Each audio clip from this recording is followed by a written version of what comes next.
No vídeo de hoje, vou esclarecer se o consumo de soja é prejudicial à saúde dos homens.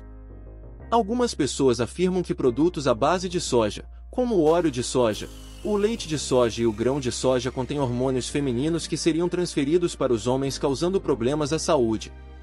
Isso gerou preocupações de que homens poderiam desenvolver características femininas, como seios e queda nos níveis de testosterona, e que mulheres teriam maior risco de câncer de mama.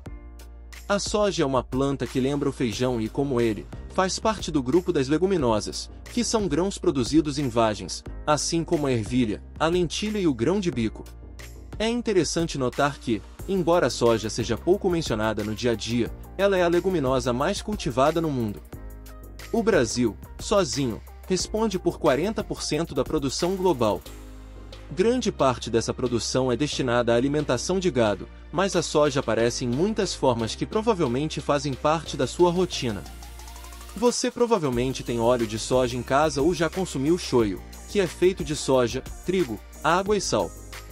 Também há a proteína texturizada, que se assemelha à carne moída, além do leite de soja, iogurte de soja, hambúrgueres, farinha e tofu. Do ponto de vista nutricional, a soja é excelente.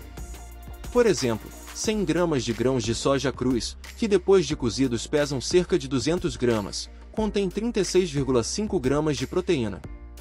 Para efeito de comparação, 100 gramas de carne de patinho oferecem 21,4 gramas de proteína, e 100 gramas de peito de frango fornecem 22,5 gramas. Além disso, a soja costuma ser mais acessível economicamente. Se você não costuma consumir soja, talvez seja o momento de considerar incluí-la em sua alimentação.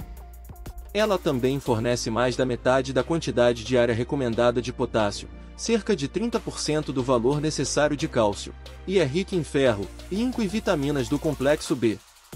Além disso, não contém colesterol e é uma boa fonte de fibras. No entanto, a soja tem um componente controverso, a genisteína. Apesar de ser um nome complexo, o que é mais importante saber é que a genisteína possui uma estrutura similar à do estrogênio, o principal hormônio feminino. Isso gerou preocupações de que a soja pudesse ter os mesmos efeitos do estrogênio no corpo humano, como o aumento dos seios e o aumento do risco de câncer de mama.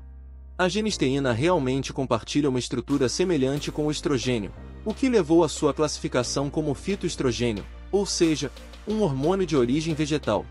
No entanto, é fundamental entender a diferença entre o estrogênio humano e o fitoestrogênio para avaliar se o consumo de soja pode ser prejudicial.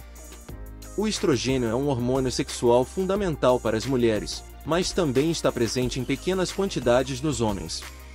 Em termos simples, o estrogênio se encaixa perfeitamente em receptores específicos das células, como uma chave em uma fechadura.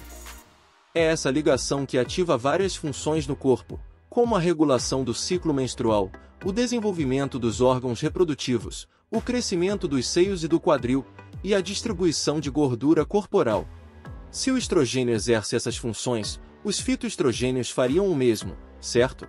Na verdade, não é bem assim. A ideia de que os fitoestrogênios teriam a mesma função do estrogênio humano surgiu a partir de estudos com animais. Em ratos, a genisteína foi associada ao aumento do tamanho de tumores de câncer de mama em 20 vezes. No entanto, os ratos metabolizam os fitoestrogênios de forma muito diferente dos seres humanos. Eles mantêm níveis muito mais elevados de genisteína ativa, ou seja, circulante no sangue. Para que um ser humano atingisse níveis semelhantes, seria necessário consumir de 20 a 150 vezes mais soja do que o consumo habitual. Portanto, não é possível afirmar que os resultados observados em ratos sejam aplicáveis aos seres humanos. Em resumo, a estrutura semelhante entre a genisteína e o estrogênio não significa que ela tenha os mesmos efeitos. Fitoestrogênios não possuem a capacidade de se ligar aos mesmos receptores no corpo humano e desencadear as mesmas respostas que o estrogênio. Por essa razão, tentativas de substituir o estrogênio por fitoestrogênios em tratamentos hormonais não foram bem-sucedidas. Na verdade, fitoestrogênios nem sequer são considerados hormônios. É importante destacar que a soja, de fato, apresenta riscos, mas esses riscos não estão relacionados aos hormônios que ela possui. O verdadeiro perigo da soja, que muitas vezes não é abordado adequadamente, é para aqueles que têm alergia a ela. A alergia à soja é rara, afetando cerca de 0,06% da população, o que equivale a mais de 120 mil brasileiros. Nessas pessoas, o sistema imunológico reage de forma exagerada às proteínas da soja, tratando-as como substâncias prejudiciais.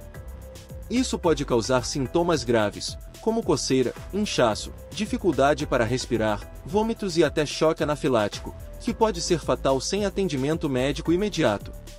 É por isso que muitos produtos alertam: pode conter soja ou contém soja em seus rótulos.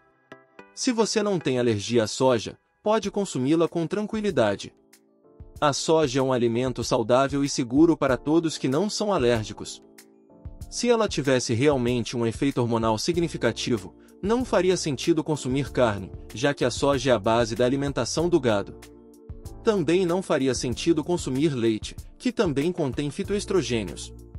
Além disso, a soja é uma excelente fonte de proteínas, não apenas para vegetarianos e veganos, mas para qualquer pessoa que queira enriquecer sua dieta de forma saudável e acessível. Sempre consulte seu médico ou nutricionista. Curta o vídeo, se inscreva no canal e muito obrigado por assistir.